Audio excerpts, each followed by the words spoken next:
ডিভোর্সের আগে শ্বশুরবাড়ি জেলখানা মনে হতো আমার। ডিভোর্সের পর এখন নিজের বাড়িতেই কেমন যেন একটা অচেনা মানুষ হয়ে গেছি আজকে। পরিস্থিতি যেমনই হোক, ডিভোর্স কখনো কিন্তু সুখ দেয় না। কমপক্ষে কোনো মেয়ে সুখী তো হতেই পারে না।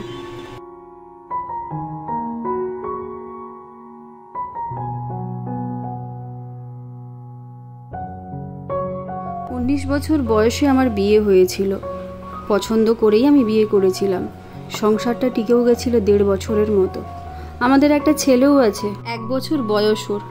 আমার স্বামীর স্বভাব চরিত্র সবই ভালো ছিল, কিন্তু একটু জেদি। অবশ্য তাও সবসময় নয়, মাঝে মধ্যে সেইটা আমি দেখতে পেতাম।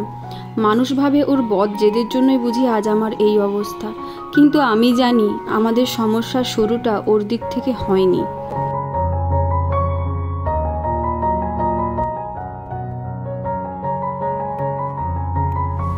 সংসারের মতোই আমাদের সংসারেও টুকটাক কিছু সমস্যা ছিল। ওরকম আমাদের মধ্যেও মাঝে মাঝে ঝগড়াঝাঁটি হতো। আর কিছু একটা ঝগড়াঝাঁটি নিয়ে গন্ডগোল হলেই আমি আমার ব্যাগপত্র গুছিয়ে চলে যেতাম বাপের বাড়ি। বাপের বাড়িতে বোনরাও আসতো, আর ভাই দাদা সবাই তো ছিল। ওদের কাছে কেঁদে কেটে আমি সব বলতাম। তখন সবাই যখন ফোন করে আমার বরকে বেশ বকাঝকা করতো, তখন আমার মনের ভিতরে একটা আনন্দও লাগতো, আবার একটু কষ্টও হতো, মায়াও হতো।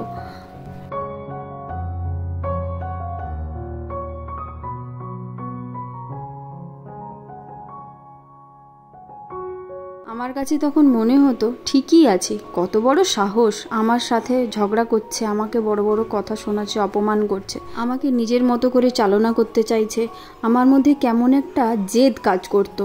ওর কাছে ছোট হব, ওর কাছে নিজের ভুলটা স্বীকার করব, মাপ চাইব, এটা ভাবতেই পারতাম না।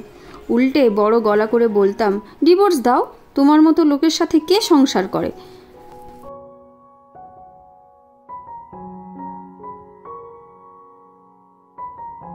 এই কথাটা আমি কিন্তু কোনোদিনও মন থেকে বলিনি।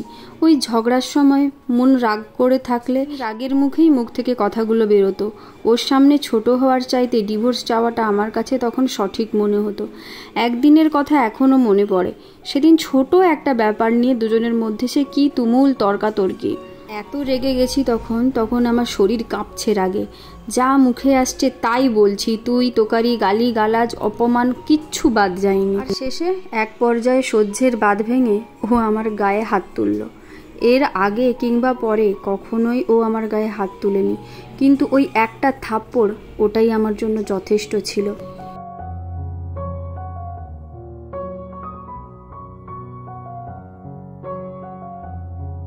চলে এলাম বাপের বাড়িতে। আর হ্যাঁ, বরাবরের মতো এবারও আমি নিজের দোষটা না তাদেরকে বলে শুধু নিজের বরের দোষটাই সবাইকে বললাম। তাদেরও বা দোষ কোথায়? সবটাই তো আমিই বলেছি। নিজের দোষটা ঢেকে শুধু বরের দোষটাই তাদের সামনে বলেছি। সেটার উপরে ভিত্তি করেই না তারা বিচার করেছে।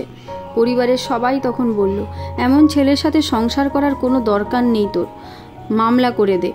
সবার পরামর্শে আমি তাই করলাম। ওর নামে নারী নির্যাতনের কেস করলাম। খুব দ্রুতই ওকে পুলিশে ধরে নিয়ে গেল। ওর পরিবার থেকে বড়রা এসে বারবার আমাকে রিকোয়েস্ট করলো যে আমি যেন কেস তুলে নিই আর আমি যেন ঠিকভাবে সংসার করি।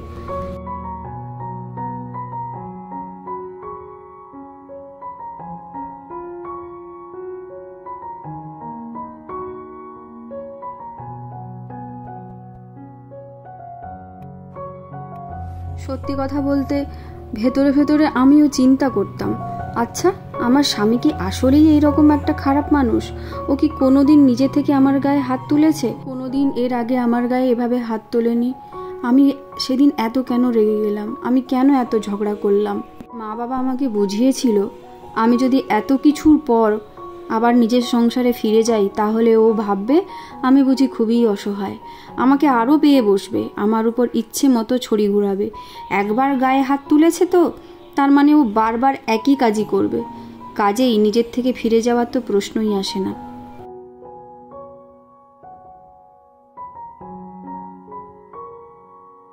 কিন্তু আমার মনের ভেতর থেকে না কি যেন একটা চিৎকার করে বলতো, ও তো এরকম মানুষ নয়। তবে ও যেদিন আমার গায়ে হাত তুলেছিল সেদিনই হাত জোর করে আমার কাছে ক্ষমাও চেয়েছে। এসব ভেবে ভেবে আমি মামলাটা তুলেই নিলাম, তবে ওর কাছে ফেরত গেলাম না। কিছুদিন পর দুই পরিবার থেকে বিচার সালিশি করা হলো। সবার কাছে ও দোষী প্রমাণিত হলো। সবাই ওকেই নানা কথা বোঝালো, উপদেশ দিল। তারপর আবার সংসার করতে শুরু করলাম দুজনে মিলে।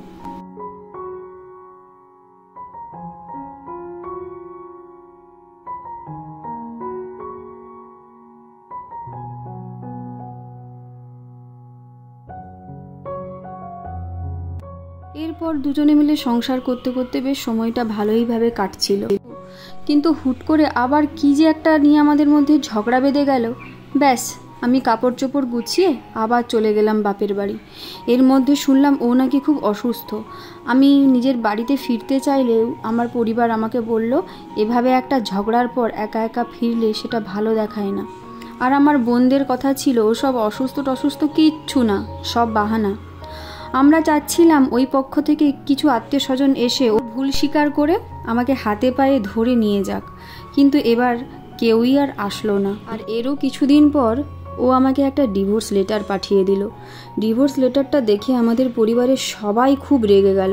কত বড় সাহস, মেয়েকে এত কষ্টে রেখেছে, তার উপর ডিভোর্স লেটার পাঠায়। সবার কথায় আমার কাছেও মনে হলো ঠিকই তো, কত বড় সাহস, আমাকে ডিভোর্স দিতে চায়। ওর সব ভুলগুলো চোখের উপর ভাসতে লাগলো। মা বাবা মনে করিয়ে দিল ও হলো সেই ছেলে যে কিনা আমার গায়েও হাত তুলেছে। প্রতিশোধের আগুনে জ্বলতে জ্বলতে আমিও ঠিক করলাম এবার আমিও ডিভোর্সটা দিয়েই দেব।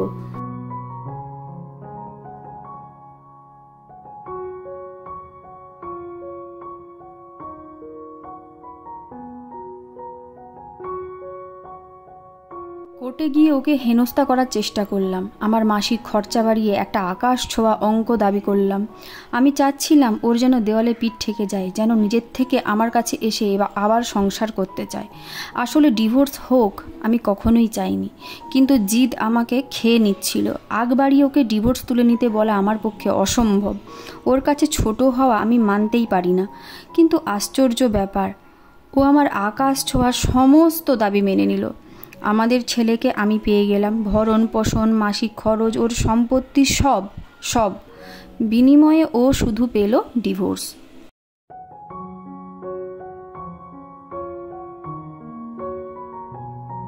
আমাদের ডিভোর্স হয়েছে আজ 3.5 বছর হবে। ও আবার বিয়ে করেছে, সুখেই আছে বোঝা যায়। আসলে ওর মতো নির্ঝঞ্ঝাট স্বামীকে নিয়ে মেয়েরা হয়তো সুখেই থাকবে। এখন আমার নিজের কথা ভেবে খুব আফসোস হয়। মানুষের মুখের কথা কখনো কখনো ছুরির চেয়েও ধারালো হতে পারে। ও আমাকে একবার থাপ্পড় মেরেছিল ঠিকই, কিন্তু আমি কথার তীরে ওকে ছিন্ন বিচ্ছিন্ন করে ফেলেছি অনেকবার। মানসিকভাবে ওকে প্রচণ্ড কষ্ট দিয়েছি। আর এই কথাগুলো আমি কোনোদিনও নিজের মা বাবাকে বলিনি। নিজের দোষের কথা আমি কেন বলিনি? মাঝে মাঝে ভাবি, ইস, আমার পরিবার যদি একটু নিজের থেকে বুঝে আমাকে সংসার করার উপদেশ দিত।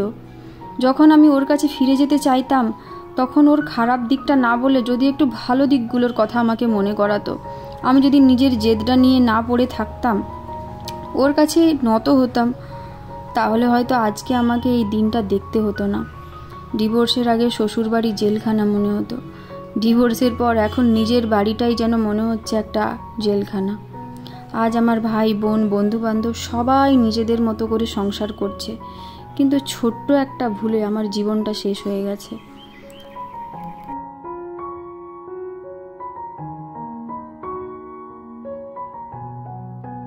সংসার করতে গেলে টুকটাক অনেক রকমেরই অনেক ধরনের ঝামেলা হয়, কিন্তু প্রত্যেকটা ঝামেলায় আমি আমার নিজের বাপের বাড়িতে এসে বলেছি সেই জিনিসটা নিজে সিদ্ধান্ত নিইনি। সেগুলো আমার সব ভুল ছিল। আমার নিজের ভুলটা আমি কোনোদিনও সেটা দেখিনি, সেটা স্বীকার করিনি। বারবার শুধু আমার বরকেই আমি অপমান করে গেছি, ওর দিক থেকেই সব কিছুটা দেখে গেছি। একটা ডিভোর্সি মেয়ে বাপের বাড়িতে থাকলে কী পরিমাণ লাঞ্ছনার শিকার হয় সেটা শুধুমাত্র যাদের সঙ্গে হয়েছে তারাই বুঝবে।